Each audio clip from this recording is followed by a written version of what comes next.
Assalamualaikum. Yesterday we finished the installation of this roofing from the wudu to the kitchen and room 2. So at this side first.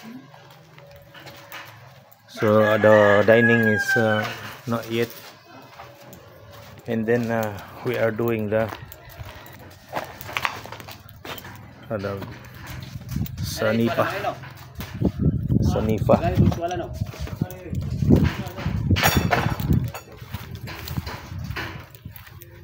Yeah, this sanipa. So we will attach the gutter there. Here, gutter. This is the sanipa board.